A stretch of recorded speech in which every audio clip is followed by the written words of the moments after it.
I put up a little request for some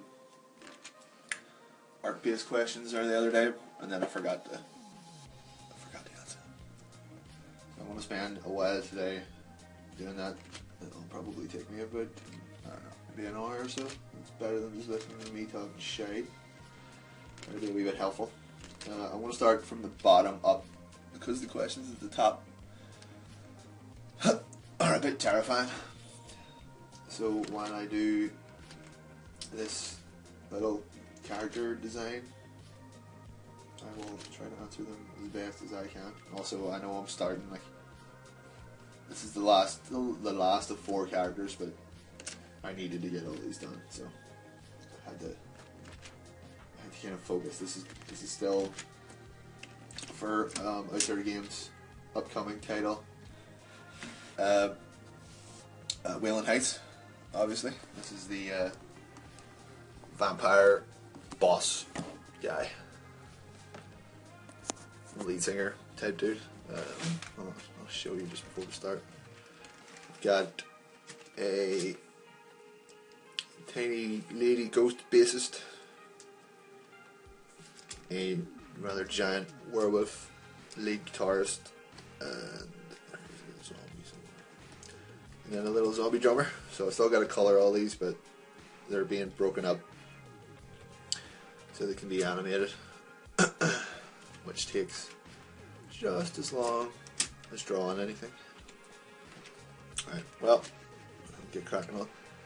First question comes from Michael Kelly, a very old tech friend of mine. His question is, who is your daddy and what does he do? I know who my dad is, Big Tony, but I don't know what he does. Like, I think he's retired now, but he had a job for like 10 years, and I don't know what it is. I never asked, and he never told. It was a very strange time. Also, this screen recording capture is making this go a little bit slower than it normally does, so if it looks like it's jerking about, then that's why. This is also being drawn on my new Cintiq. Woo! I finally got a Cintiq. I have finally reached the pantheon of Cintiq ownership. It's wonderful. My old tablet is just sitting on a hunk of abandoned dreams on the floor over there. Also, if anybody's looking to buy a MSP 19U Plus, let me know. I'll sell you it for like a 12 pack or something. No, fuck that, it cost me money. Yeah, this is the lead singer vampire for the band. Also, if anybody can tell me where his little makeup comes from, I'll do you a free drawing. It's a movie. Marty Alley will probably know that because he's old as fuck. Alright, well, Michael's actual legit question. Oh, that's a pretty good looking, smug looking vampire right there. Right? His actual question is, how do you tackle getting frustrated, and how do you go about making yourself motivated to just start on a completely white Photoshop page? Well, first things first, never start on a completely white Photoshop page. White strains the eyes, so the first thing I'll do when I open up a new document is put in a pale colour, like pale blue or pale green or whatever, because it's just easier to look at when you're looking at nothing but a black line. As far as the getting motivated start, I throw away and delete more work than ever sees the light of day. I am fucking notorious for just not being happy with anything I've done. This is the third version of this file. Two other versions that I just deleted. They're gone, erased. As far as like actual things that you can do goes, take a break. If, like now that I have a job doing art from like, you know, a regular 9 to 5 job, like you run out, like the tank dries. Eventually you can't draw gold all day, every day. You've got to have shit. So when that happens, take a break. Do something that is completely non-drawing related. Go outside, play something, watch something, anything. The break is often just to sort yourself out. Even come back the next day. If I just have like a blank Photoshop document open and I don't even know what to draw, reference, just go online to the reference site, or I have like a photo catalog saved, and just draw a reference until facial reference, body reference, movement reference, all that kind of stuff. Just keep doing that until you feel comfortable that you've shaken the cobwebs off. I know there's some people that do warm-up drawings, like literally they'll spend like an hour every morning just warming up, drawing shapes and fucking squiggly lines and doing reference and stuff, and I don't know how they do it every day, because I would run out of patience so very quickly if I done that. When I get frustrated, I will go away. I will go away for a long time and I will not think about drawing. It happens more with, it's been happening a lot more with comics, because you have to draw so much, and when one thing goes wrong, it really it builds up, and then you start to hate everything, and you're like, you know what, no, I'm not fucking drawing anymore. I'm gonna go outside. Do it. Take a break, because if you push on with that shit frame of mind, you'll draw shit. You'll not be happy with anything you do that day, and you'll probably end up doing it all again anyway. So what's the point?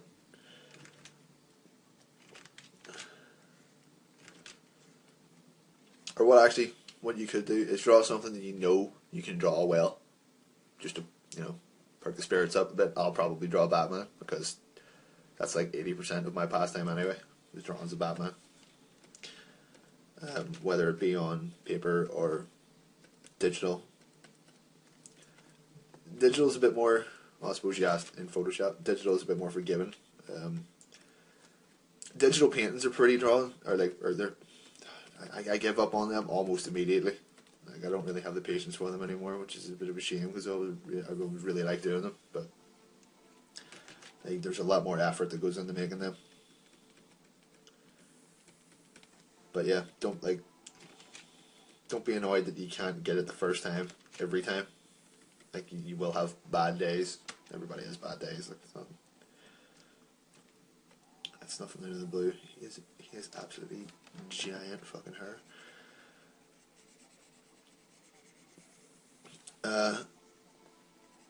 Another thing you can do is go online and just find shit artists. That's actually a bit of a double-edged sword, because you can search online for 5 seconds and you'll immediately find thousands of people better than you, and probably better than you will ever be, and it's really disheartening. But if you find that one shit guy who thinks he's great, then you're like, alright, I'll give it a minute, then I'll go back to it. So yeah, just reference, draw things you like, draw things that are easy, do little warm-ups, go away for a while, read a book, play a game, go outside, piss in the street, be in England, who knows what you're doing anyway, because you left here, so it's a terrible country. Alright, next, from Tara O'Connor, very near and dear to me. Perspective, just all of perspective, not even, just that's it, just, I have to teach her all of perspective. Perspective is all math, which is ironic, because I'm terrible at math, but I'm not terrible at perspective. I have books that you can borrow next time you're here. I don't know who thought being an artist would mean you had to read. Ooh, the sheer terror of it. Perspective 2.1.2.3 point. It's really just a matter of practice. Like, I've probably should have gotten better at perspective before starting like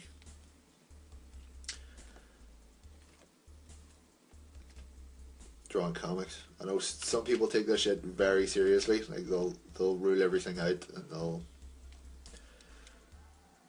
fucking, you know, don't make sure everything is right before they go anymore. And then some people will just wing it. They'll be like, yeah, fucking perspective, no problem. I can do that, no bother. It doesn't take a lot to get it right. I find that when you're doing a drawing that has a lot of perspective, if it's for a comic, I'll always draw the room before I draw the people, because if you're doing a comic panel and it has to be kind of in a certain perspective, if you draw the people first, you will fit the perspective around the people, and it probably won't look right. You'll fit the perspective so that the people you've drawn take up more of the screen than they probably should, or more of the panel or whatever. Like, this is your standard 1 point perspective. Like, it's nothing special, but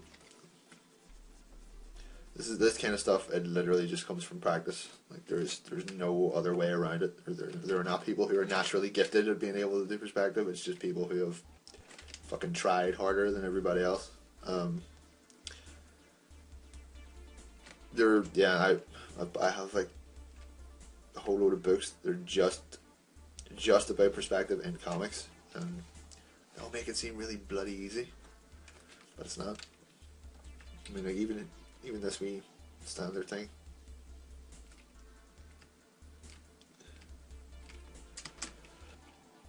You would do so many, you know, fucking.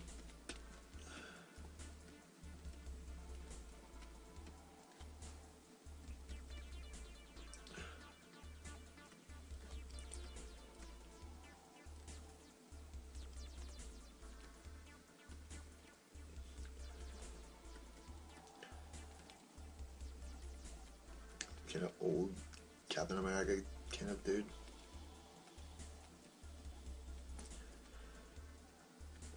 Yep. It shouldn't look quite as shit as that, but you know, you get the idea.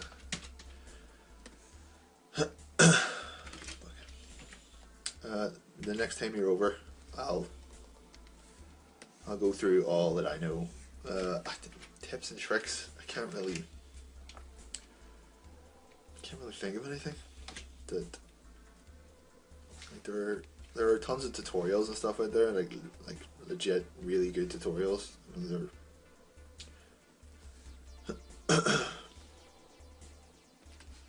for beginners. Like, you can learn anything online, but I suppose it's whether you feel like you can be arsed or not. I generally, when I do it, I see it all in my head. Like, first, I'll see. A lot of people would start off with a whole lot of guidelines. You know what? It's probably best that you do, but I kind of, the odd time I'll have just this idea of what the scene's going to look like in my head, and you know, you can start off with a really rough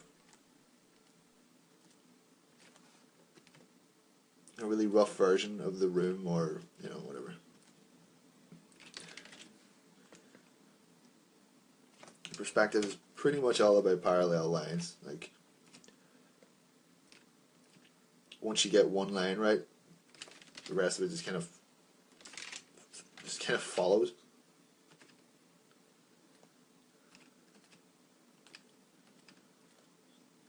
Like, this is what I would do if I was roughing a comic page.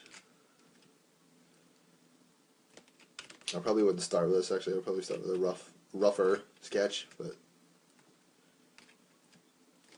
I've drawn this particular scene so many times in my head the last couple of days, I can I see it now. so to speak. I just see it. It's awful.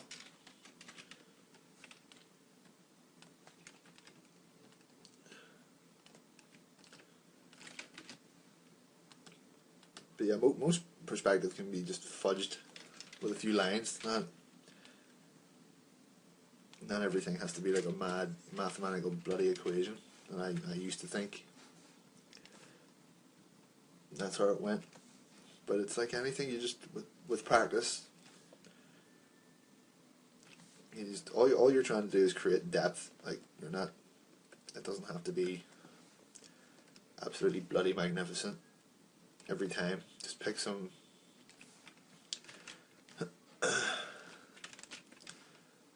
What I used to do actually is pick whatever room you're in and draw it from where you're sitting, like what you can see, and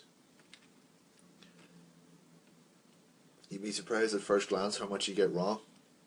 Like you think, yeah, I gotta, especially if you're an artist, you'll think to yourself like, yeah, fuck, I'm an artist, I can do that, no problem. And then if you don't have any like kind of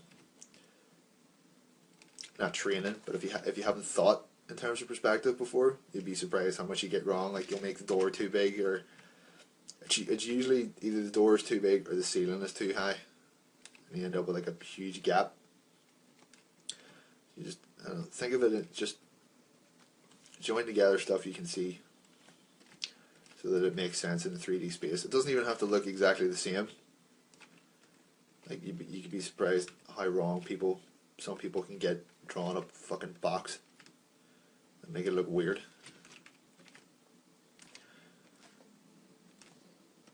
Like this is your pretty standard like kind of medium shot, I guess. Like the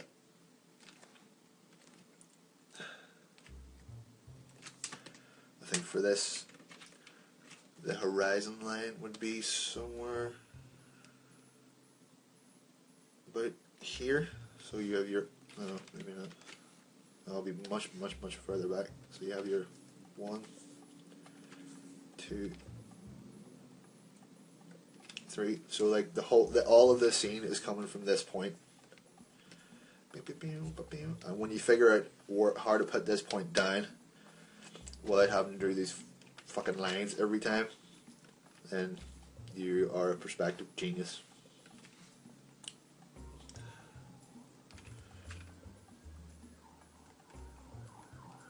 I didn't quite get it right, but for like a little quick sketch, it's pretty much what I expected. Everything has to follow these lines.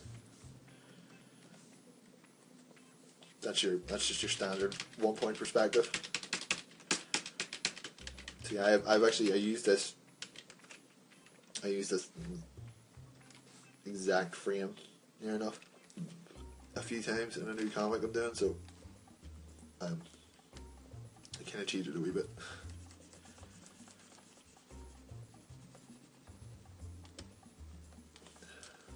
Somebody there. Somebody's head down there. And then it becomes, foreground looking in the background shot. But I mean, it doesn't take a lot. Like,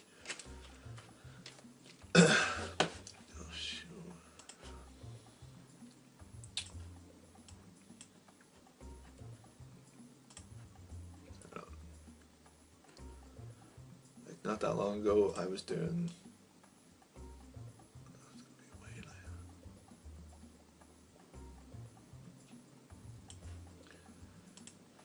Hold on 1 second.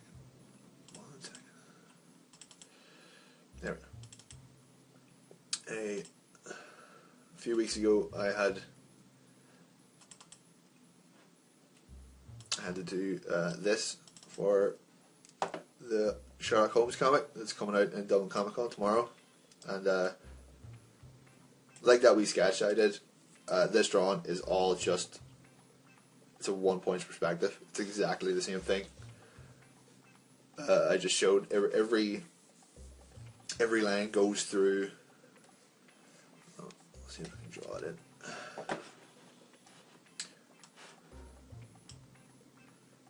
I'm supposed to be getting work done. This is me being educational, for fuck's sake. Let's see.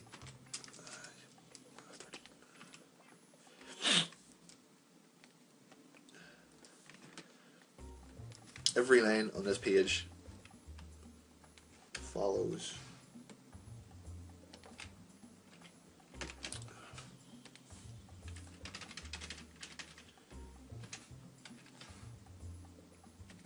that line.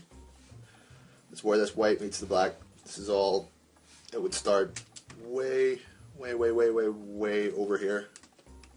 But this is all just a single point perspective. All the straight lines are essentially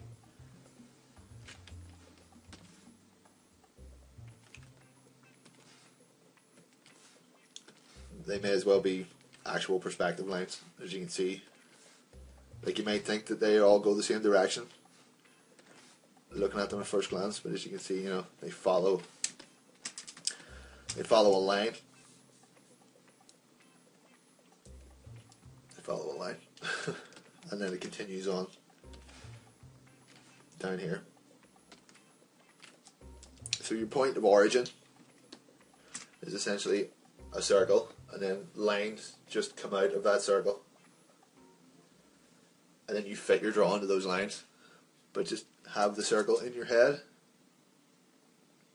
I guess, or at least draw while keeping that in mind. Like well, you were sitting here while I was doing this, but he went in last, the character went in very last. I done, because all these books and all in the front are all pointing, they all have to be in the same perspective, but they're pointing different ways, so they're existing in like another level of that same perspective. It still has to match up. It still has to remain flat in the same way. Like, make it way. If I had drawn one of these books that suddenly had a perspective change to it, like this, it changes, it creates another point of perspective. See, it would be here now. And you can't have that unless, you can't do it for one object. Like this drawing, it could have a second point of perspective. Say, coming from over here, it would need to be much further back. See, from about there, and then where those lines now crisscross.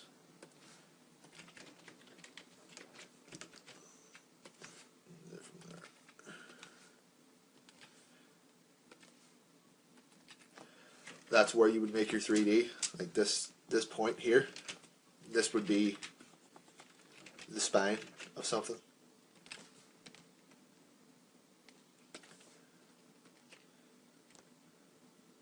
See, you've got one face following this line.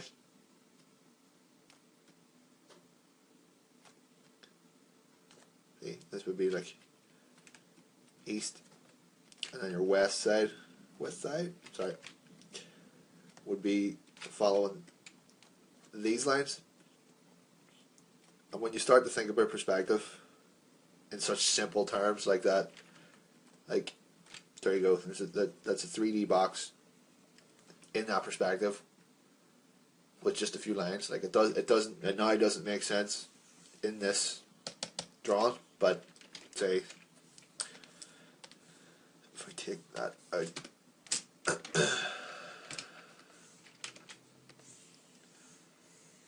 alright, this has just become an art class, so fuck it.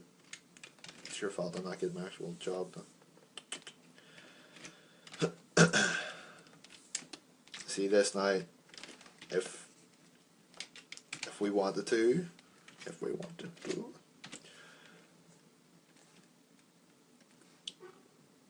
this is now Watson's table. See, and you just use those layers as reference, just guides, and then fill in. Use your judgment. do the rest. It's all about making boxes. It's all you gotta do. Is make a box that exists. Make a box that exists in the perspective that you set, and then put whatever the fuck you want in that box. This totally applies to people as well. And put it this way, you think like, how could that apply to a person? I'll show you. I'll fucking show you. I will absolutely show you. I'll get this bloody right. See, there's this, about this box. This is this box on the table. This is a 4-sided, no, 1, 2, 3, 4. This is a 6-sided. Hold on, John.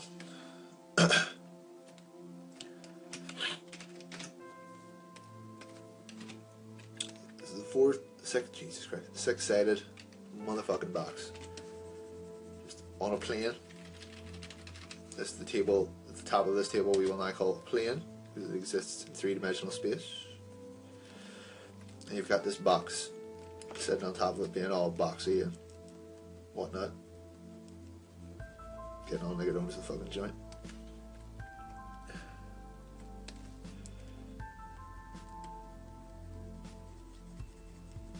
You may be thinking to yourself, well, what good is drawing a 3D box on a 3D table going to do me? You know, see, the point of perspective, all you're doing is trying to make things exist realistically within the same space, right? There's that box. That box is now a hollow shell of a box. It's been divorced, alcoholic, horrible time for it. And this is where you have to use a little bit of imagination, but let's just say Big Watson's sitting here. This is also how people do comics roughs. That's a body. Put a wee smile on him. Wee mustache. There you go. It's now Watson. If you're an artist, you know how shapes work, obviously. So obviously you don't have to draw a box around this every time. Use your imagination. But there you go. There's now a circle in that box that fits the same perspective guidelines.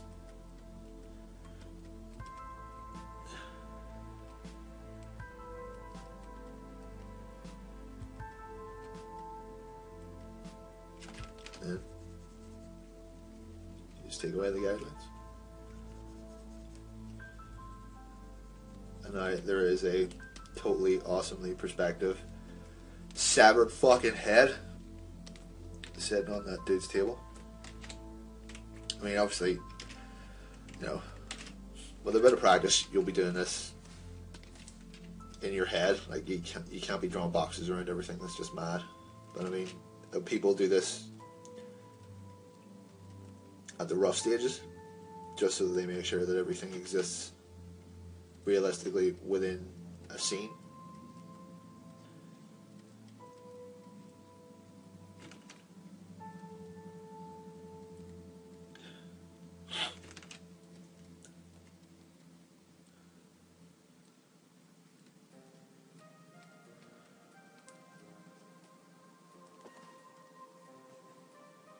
There's now a totally legit severed head on that guy's desk.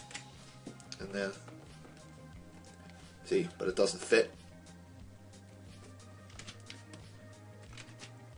It doesn't fit this perspective because this was drawn with 2 perspective points, one either side.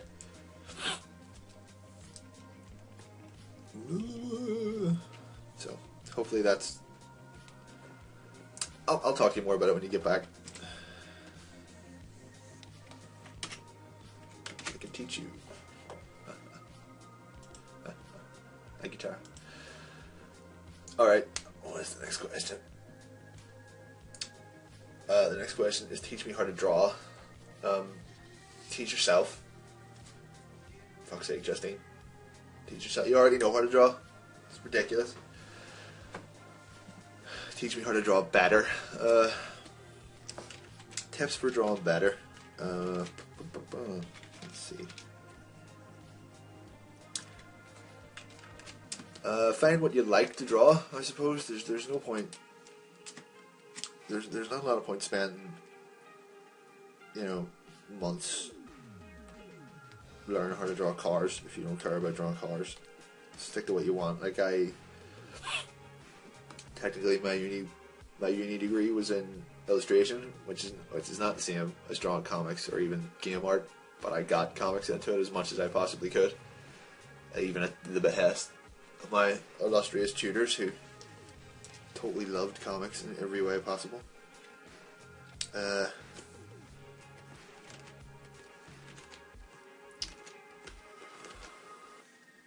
Yeah, draw what you like, practice. Like, everybody wants to draw different stuff in a way that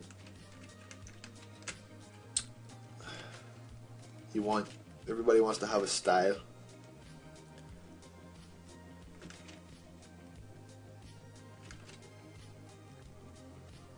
Some people, for a long time there, I was drawing kind of with the style overlapping, or kind of taking over what I was actually drawing. So say for a long time there, anytime I showed anyone a comic page, they would say, "Oh, you're a fan of Sean Gordon Murphy, aren't you?" I was, yes. And I was never quite sure if that was like a compliment or just a, yeah, you're copying this guy, you should probably stop it. It wasn't a conscious thing. It was, you know, I love his artwork, and I was drawing like him just because I've been staring at it for so long, and I you know, kind of taught myself that was it. That was the way to draw. This is hard done. Everybody else is just a bit of a dick, which was, you know, stupid. So I scaled it back a little bit. I was talking to Declan Shelby very briefly, very recently, and he just said, you know, kind of something along the lines of, just get better at drawing the fundamentals. Draw them as plainly as you can. Well, maybe not as plainly as you can, but draw them as comfortably as you can, and after a time, your style it'll follow. It'll come out of nowhere. Like, don't feel bad about if you find yourself copying someone, because literally everybody does it, whether it be reference or just other artists, even by accident. You could see something you really like, and you think to yourself, I'm gonna do a wee homage to that in my next book or my next piece or whatever, and then before you know it, people are like, "Are you fucking copying him? What are you doing? You fucking shit!" And you totally didn't mean it like that. You just wanted to get across that there are certain things that you like, and there are certain things there's a certain way you like things done. But get as much original work done as possible. I found what got me better, maybe not the best way to go about it, is that I was absolutely never happy with my work. I would finish something and I would come back the next day and be like, "You fucking crazy bastard, how did you think that was good? This is awful. Do better." And then that's it. That's how, I know it sounds a bit self-deprecating, but you know, that's what you gotta do. I've had the pleasure, thanks to Austin and Aaron at Comic Book Guys, best store in Belfast, go there and buy some shit. I've had the chance to talk to quite a few pretty prolific comic artists over the last couple of months, and you know, PJ Holden, John McRae, Declan Shelby. Did we get to talk to Claire Fabry? No. And they were, you know, as professionals do when they come across beginners in their field, they will offer advice, and the advice they gave to me was like, never be satisfied is a very harsh version of the way I kind of grew up doing work was. They were kind of more along the lines of, when you finish a piece, after a few weeks, if you can't find something about it you don't like, then it means you stop trying, because unless you've obtained like absolute perfection, in those few weeks, then you've learned something that you didn't know then that you now know is wrong. Like, you've got to get it wrong to get it right. So if you fuck up a drawing, take what you fucked up and don't do it again. So the more you draw and the more you fuck up, over time the more you learn, which seems right. It's a very strange way to go about it, but when you think about it, you got to make mistakes to see the mistakes. So the more mistakes you see, the more mistakes you can fix, and that's something that I took very much, maybe too seriously for a good portion. Like, I just hated everything that I'd done. I had an idea of what these things looked in my head, and pretty much what I was imagining was total, like, absolute finished perfection artwork that looks like it had been done by an old master, and it's just fucking stupid. It's a terrible way to go about it. I have lightened up recently. I've kind of brought the scale down a wee bit, just tightened line work and all that kind of crap. And I'm now just focusing on getting kind of shape and weight and presence in comic book panels. Like, if you draw somebody standing with his hands in his pockets, or, you know, like running his hand through his hair, I want it to look like he's standing there. I want it to look like he's physically taking up space in that room. And that's something that I haven't drawn a lot. Like, when you're drawing pages, it's like totally different from drawing, say, pin-ups. I know you do a lot of pin-ups and they're great, but all that is just drawing a person standing, usually just in a flat 2D right in front of you, coming at you, no perspective. And that's good for learning, like, anatomy and how people move and stuff, but you have to put that into 3D setting after a while, and I think I spent too long doing all that 2D pin-up stuff, because there's usually like one line you can follow that will just center that person in whatever screen in whatever kind of scene you're trying to make. And I have not found out how to do that yet. So at the minute, say I'm faced with a 20 odd page comic, and I'm still struggling to realistically put people in a space that makes sense, which is something that I probably should have known how to do by now. But everyone will say the same thing. If you want to get better, fucking practice. What you choose to practice is up to you, but as long as you're doing something, then it can't hurt. Like, you can't practice too much. Like, I would like to start doing more referencing figures, clothes, how clothes actually fit on people would be really good. You know, everything bends and moves and all that shit. You gotta start somewhere. See, even this here, you might be thinking, like, why are you drawing underneath? But, you know, everything here has to be cut up and it will move. Let's say, for instance, I'm not entirely happy with how this looks. So I've got to learn how folds actually work, because folds are bastards.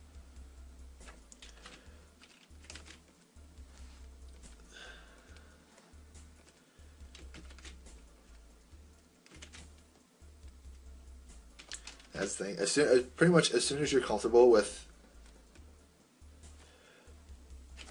kind of everything that you're doing at the minute, you're like, once you're not pushing yourself, you're not learning. So essentially, you've pretty much continuously got to be unhappy with what you're drawing.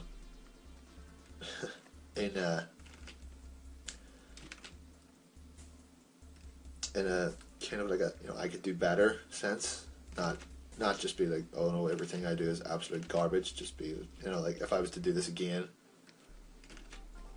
this time, what would I change? Or would I change the angle, change how you draw an item of clothing, you know, stuff like that. Like for instance, this guy here is supposed to be holding a mic, and if I rotate this out,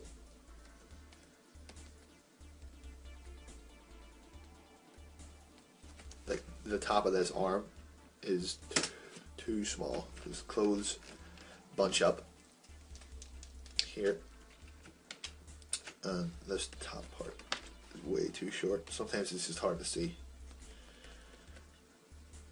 when you're drawing on top of other things. See, this will be behind for a certain time until it gets pulled out. So drawing things for animation isn't the same as just drawing regular comics, so don't let what I'm doing here be,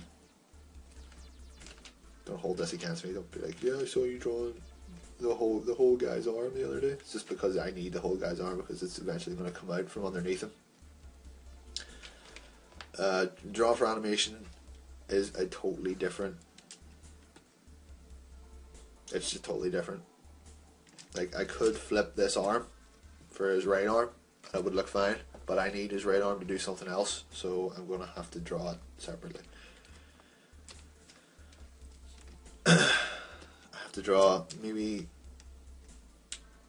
3 or 4 hands, probably a couple of faces for this guy. I'm just getting the body out of the way first. I'm pretty sure this is all for a cutscene, I can't even remember. Alright, one of the last questions, I don't know, still quite a few more to go. Apart from being, this is from Stuart Quaid. Sorry if that's not how you spell your last name, or pronounce your last name, sorry. Apart from being down to just individual style, do you have any rules around comic type drawing as to when an outline of an object, or even just an area of colour, should be defined from the colours and or objects, background, etc. around it? Right, so you're kind of talking about when you're doing an outline, when do you outline and just, I think I get you. Let's see, when it comes to comic book stuff, there obviously there are rules you have to follow, but everything's up to just kind of individual preference. It's just like every artist will have a different set of rules for how they do things. Are you talking about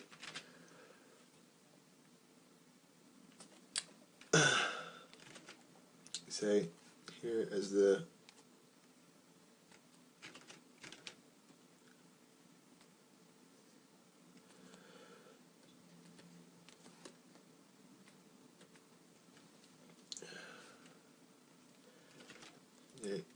right, say your character in the foreground has a pure black outline. You want to know kind of what you do with the background. Like, do you fill stuff in like this, or do you do this and leave spaces between those lines and then say fill that in with color? Totally depends on what kind of comic you're making. Like, if you believe that the colorist knows where the natural point of those lines are going, and that's fine. Like, say, well, this one for here, for instance. Say that's a rock, and that's the difference between the end of the line and the beginning of that main line. If you're working with somebody who does this, you know, then they don't know what they're doing, and they shouldn't be coloring comics, because that's a terrible idea. But most inkers, most comic people will know the natural progression of a line. I know a lot of people don't like bringing one line into the other because it could create a tangent, and it could wreck the kind of the fluidity of your original line. Like, so you take this one here. Like, I managed to stop that before it came out the other side, but this one, because it came in here, it's now ruined the strength of this line. So you can either make this thicker to cover it up, which is what I probably would do, or you can delete the part that comes in. Then sometimes you get a bit of an uneven line when you're doing that. So pretty much you just gotta practice with each way, and if you don't mind that you've got like the odd bumpy line coming in, then just rubbing it out would probably do for you. I generally tend to leave a wee bit of a gap, say if there's a total black background and I have done a, say there's an outline in here and a lot of the inside is black as well, like it's a, say it's Batman. Aha, I knew I'd get him in here somewhere. Say, you're doing that, I would genuinely tend to leave a line between his inner line and the start of this black background, so it would be like his line in the middle, just to say this is his shoulder line, and then a gap here which would be filled with white, and then this is the background, just so you can see the outline. Because sometimes if you shade this in, it can get too thin and you can lose the shape. But then at other times that looks really good. Like if you look at any of Frank Miller's stuff, like the way it's inked, that motherfucker just does what he wants. I know it's not him, it's your guy Klaus, the German dude, or whatever the hell his name is, but he knows exactly what he's doing. But it can be done either way. It can be done hundreds of ways. It's just up to, like, if you leave something in to be inked or penciled, and you've got lines not touching, they're not going to freak out. They'll either fill it in themselves, or they will colour it so that that's where they think the natural progression of the line is going. Like someone like Ryan Otley, he wouldn't leave a gap to save his life. His work is absolutely fucking stellar, and he inks and pencils everything very, very, very carefully. But say somebody like I know you, his is a bit more scratchy, or even back to Sean Murphy. Like, he will go,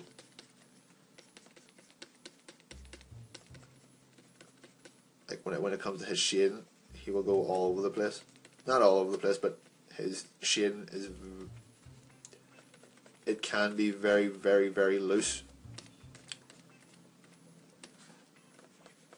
And just depending on what you're drawing, it can either make sense or it can't. Like,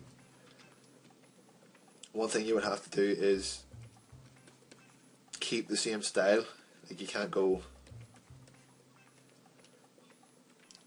switching every page, or nobody will be able to understand what the fuck you're doing. But as long as you keep it consistent, people won't mind. Like, they'll just think, right, that's the style, just get on with it. Although then again, I'm not really an authority on this. I'm just some wab who's pretty much just started drawing comics, so don't take all my word for it.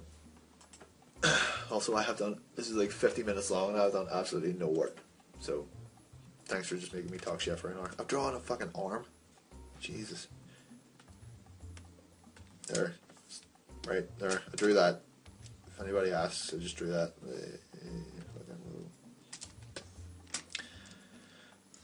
Alright, next question.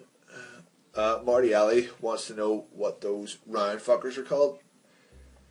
Wee jobbies that look like squares, but without the pointy bits. I don't know. Rectangles? We'll put it with that. No rectangles. Little baby rectangles. Alright, we'll have... This is the last legitimate question. This should do for an hour.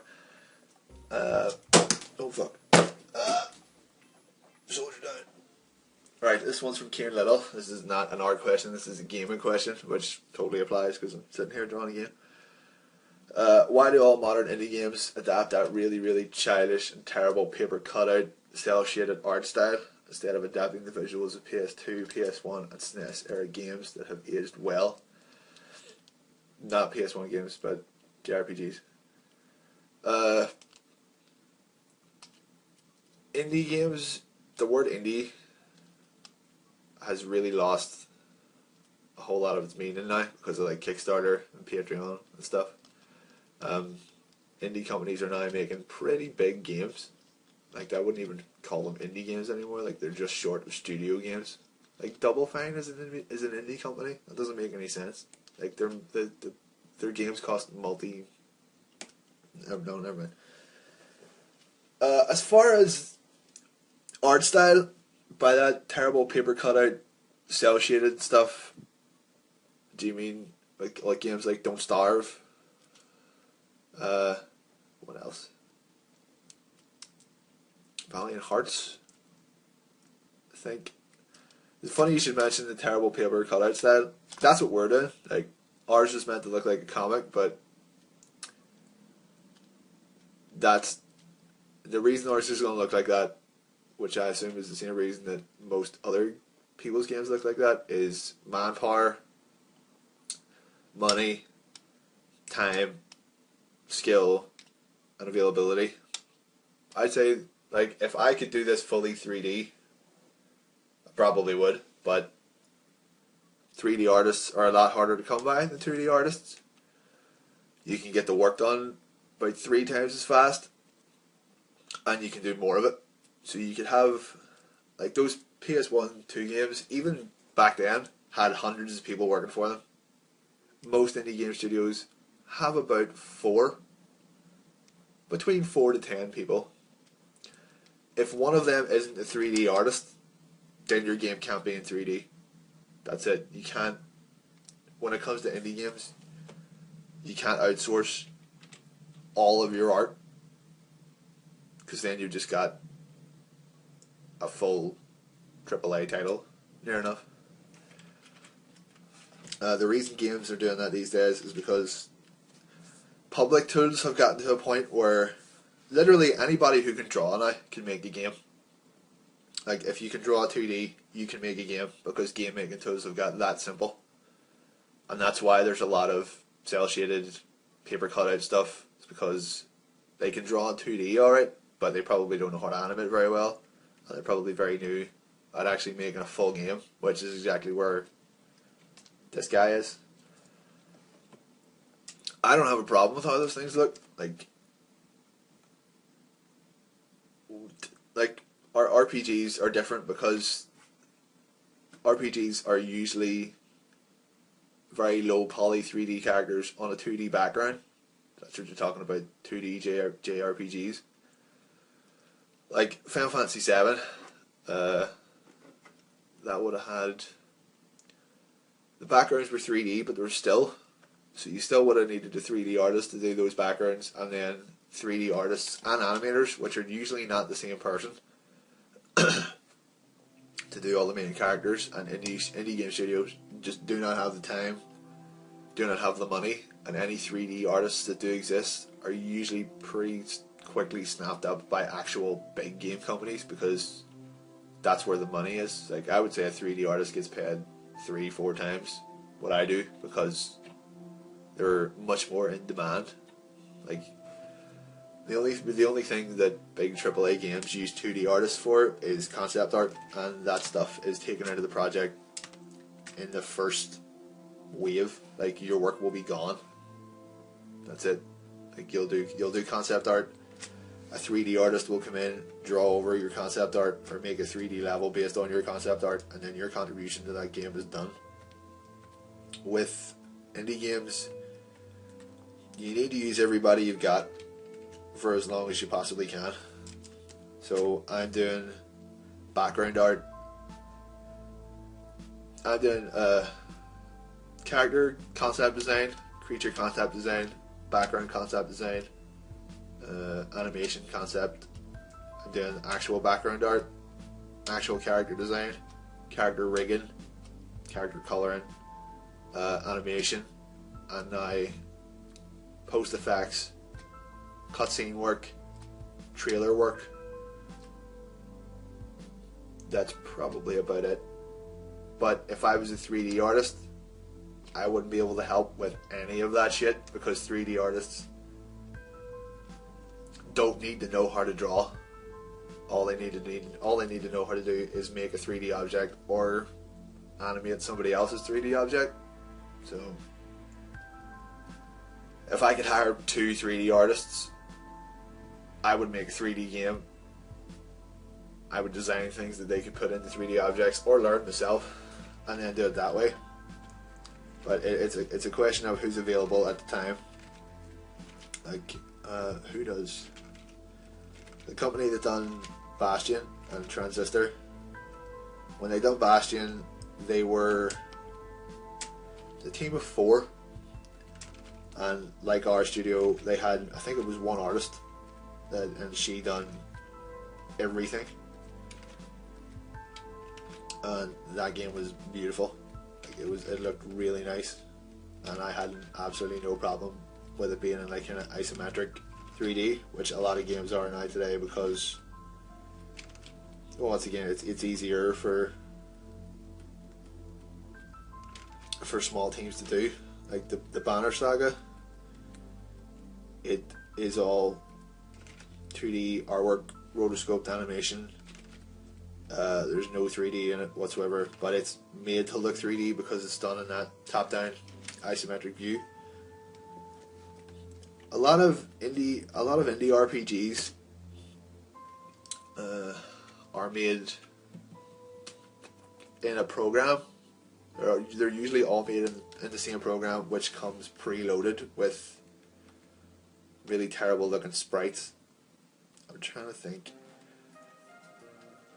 Most of the stuff that you're talking about is probably on PS4, and I don't have a PS4, so I don't really know what's on there. Like, when you look at, say I do the majority of my gaming on PC, there are thousands of JRPGs and RPGs that just look like absolute dog shit, and they look like they're trying to copy PS1 games, but it's a team of 1 or 2 people, and it just doesn't work. All that stuff. Making a game is about 80,000 times harder than you think it would be. Like, the amount of shit that you have to think of is just absolutely insane, and stuff that I didn't even think of before I started working here. I'm glad now that I know, like, anybody who ships a game out has my respect. I don't care if it's good or bad or half finished or whatever. Like, whatever game it was, they originally got into it probably with the best intentions. Maybe had to make some sacrifices on the way down for time or money or effort or people involved, but nothing in games happens quickly. The only thing that happens quickly when you're making a game is mistakes and finding out shit you've done needs changed.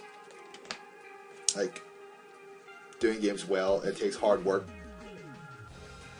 It just takes people, and it just takes time, and a lot of indie games companies do not have the time or the money, or they know the correct people to do a full 3D kind of epic. Like, I don't particularly think even the Telltale games anymore are very good. The Game of Thrones one especially, like the Wolf Among Us was great, and you could tell that the team really, like, kind of took their time and enjoyed what they were doing. And then by the time we got to the Game of Thrones one, they were like, "Hey, we're getting fucking paid for this. Crank it out," and it's shit.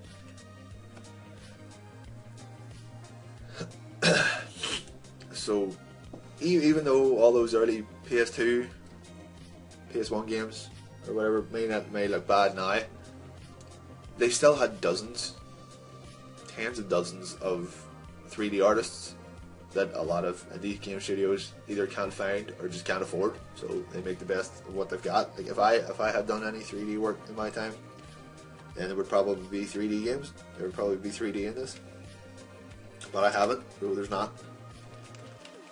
and I think this game fits that 2D style very well because we're literally trying to kind of bill it as a comic adventure kind of thing because all of the artists involved at one stage or another are comic artists.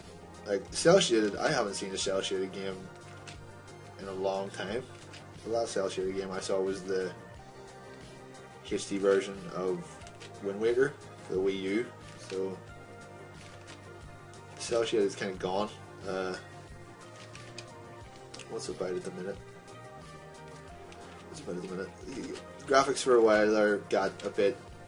They did get a bit too retro. I think people went a bit mad with trying to make like, oh, this looks like it was on the fucking 64, or no, not even, like an old arcade game or whatever. But it's getting where it needs to be, I think. But when you look at those games, most of them were probably a very conscious choice. They built the game around the manpower they had at the time and what they could get done with the time that they had for it. Like, making a game does not fucking happen overnight, and if you can have somebody continually on staff that can make substantial and quick changes to your game, then that's the better. Like, if any of these guys need changed, all I will do is open up this file, change it, save it, and then it's put straight into the game.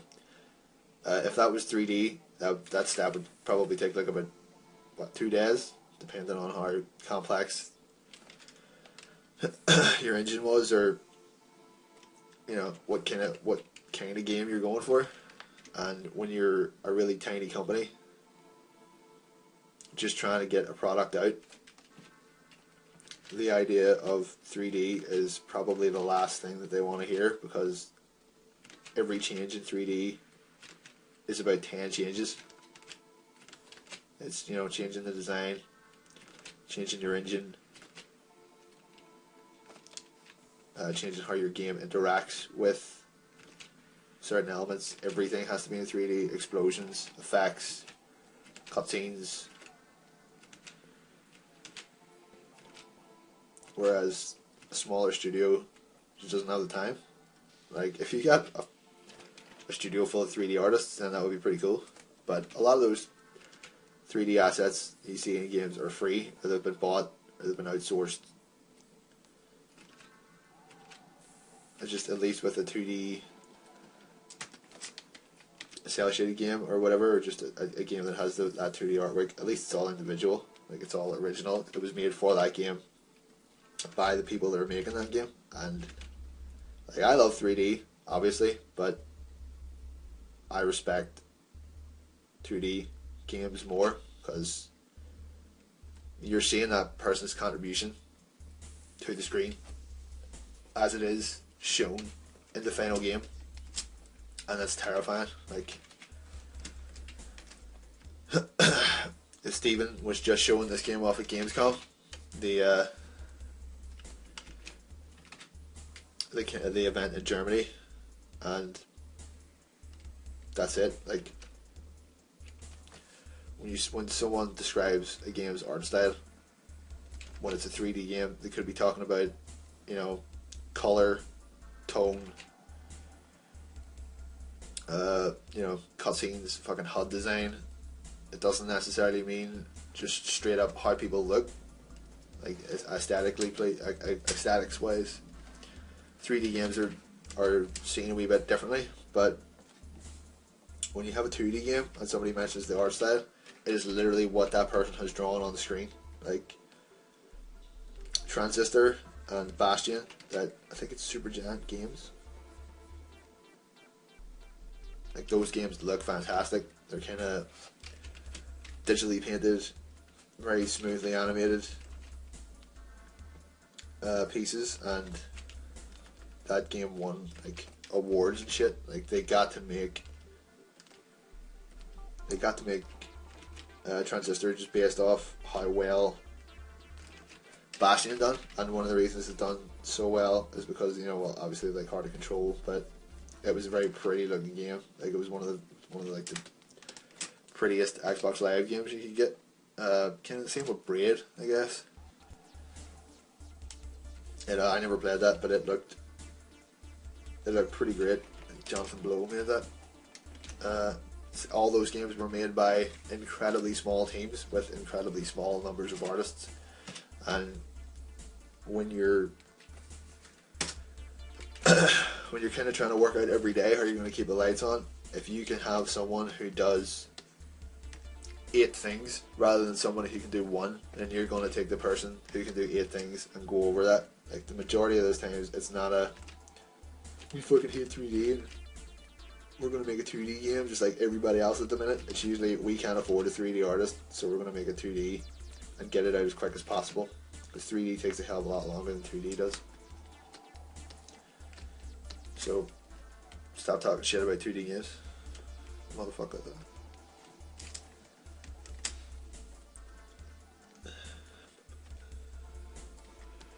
Alright, I have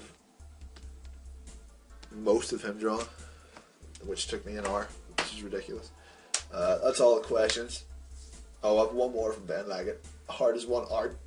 I can't answer that because you can't draw. You're just shite. You just give up. Throw yourself in front of a bus. Well, don't do that, but keep it up. You're great. Alright, well, that's going to do it. I'll put this up, this little vampire guy, up when he's done. And you can see it then. Thanks for your questions, and I'll probably do another one of these soon enough. Alright guys.